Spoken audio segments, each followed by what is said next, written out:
दोस्तों बहुत सारे लोगों के मन में सवाल आता है कि एक वेबसाइट कैसे बनती है, वेबसाइट कैसे हम बना सकते हैं। तो दोस्तों ये कोर्स मैंने इसीलिए शुरू किया है इस कोर्स को कंप्लीट करने के बाद जो है आप फ्री में अपनी वेबसाइट बना पाएंगे। लेकिन दोस्तों वेबसाइट कैसे बनाते हैं ये जानने से पहले हमें ये जानना होगा कि कोई भी वेबसाइट काम कैसे करती है।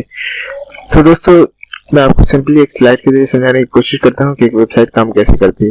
दोस्तों आप अपने कंप्यूटर में जब भी कोई वेबसाइट के लिए रिक्वेस्ट करते हैं, जैसे मान लिया आपने लिखा है यहाँ www.google.com, तो आपके कंप्यूटर जो है उस रिक्वेस्ट को जो है फॉरवर्ड कर देता है आईएसपी के पास।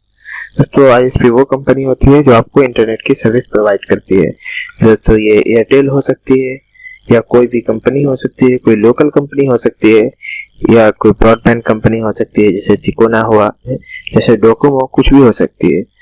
तो दोस्तों जब ये आपकी रिक्वेस्ट आईएसपी के पास जाती है तो ये इसे फॉरवर्ड करता है डीएनएस के पास। डीएनएस कहते हैं डोमेन नेम सर्वर को। दोस्तों ये डोमेन नेम सर्वर क्या होता है मैं आपको बताने वाला हूँ, लेकिन इससे पहले पूरा प्रोसेस देख लेते हैं। तो दोस्तों आपका डीएनएस जो है ये आपको फॉरवर्ड कर देता है इस रिक्वेस्ट को होस्टिंग सर्वर के पास। होस्टिंग सर्वर दोस्तों वो कंप्यूटर होता है जिसपे जो है वेबसाइट की फाइल्स रखी जाती है। दोस्तों इंटरनेट पे कोई भी वेबसाइट जो है उसकी सारी फाइल जो है किसी एक वेबसाइट पे किसी एक कंप्यूटर पे रखी जाती है, और जब उसी कंप्यूटर से जो है वो वेबसाइट रन होती है। तो दोस्तों जिस कंप्यूटर से वेबसाइट रन होती है दोस्तों उसको होस्ट कहते हैं और उसको होस्टिंग सर्वर कहते हैं। तो दोस्तों ये हमारी होस्टिंग सर्वर है। दोस्तों होस्टिंग सर्वर को जैसे ही रिक्वेस्ट मिलती है किसी पार्टिकुलर फाइल के लिए तो ये उस फाइल को जो है वापस भेजती है डीएनएस की तरफ, और डीएनएस इसे फॉरवर्ड करता है हमारे आईएसपी की तरफ, और फिर आईएसपी फॉरवर्ड करता है इसे हमारे कंप्यूटर की तरफ, और फिर हम अपने कंप्यूटर में बड़ी आसानी से अपने ब्राउजर में इस फाइल को देख पाते हैं। लेकिन दोस्तों सवाल यहाँ ये आता है कि हमारा आईएसपी या हमारा डीएनएस होस्टिंग सर्वर को कैसे पहचानता है, क्योंकि कंप्यूटर पे लाखों वेबसाइट जो है इंटरनेट के ऊपर होस्ट होती है, और उसमें हमारी वेबसाइट कौन से होस्टिंग सर्वर पे रखी हुई है ये कैसे पता चले हमारे आईएसपी को। तो दोस्तों इसके लिए हम लोग यूज करते हैं आईपी एड्रेस का। आईपी एड्रेस ये नंबर्स के बंच होते हैं, बंच ऑफ नंबर्स होते हैं, जैसे 127.255.255.255 ये आईपी एड्रेस है हमारे होस्टिंग सर्वर का। तो दोस्तों आईपी एड्रेस इंटरनेट से कनेक्ट सभी कंप्यूटर या सभी डिवाइस के पास एक यूनिक आईपी एड्रेस होता है। तो दोस्तों इसके जरिए जो है आईपी एड्रेस के जरिए जो है हम किसी भी कंप्यूटर से कनेक्ट हो सकते हैं।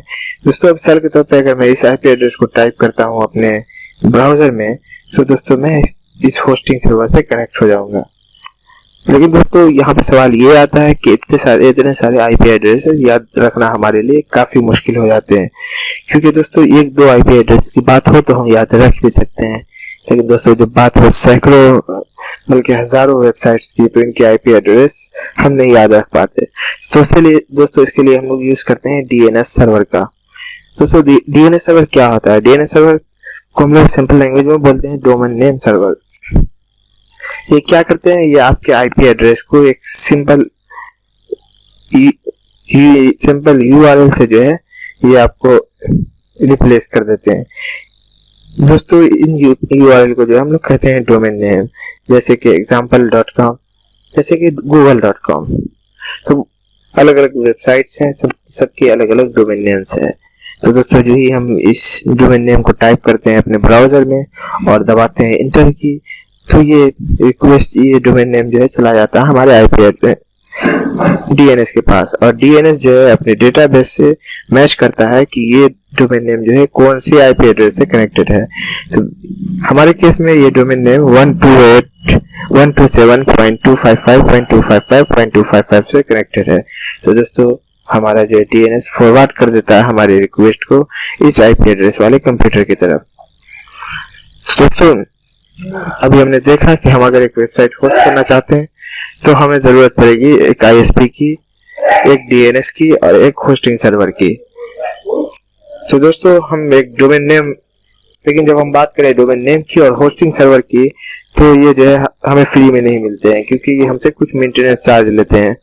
तो दोस्तों कुछ ऐसी वेबसाइट्स हैं जो आपको जो है फ्री में भी देती हैं, डोमेन नेम भी और होस्टिंग भी। तो दोस्तों मैं नेक्स्ट वीडियो में उन्हीं वेबसाइट्स के बारे में बात करूंगा। दोस्तों अब तक के लिए बस इतना ही। अपना ख्याल रखिएगा। खुदा हाफिज।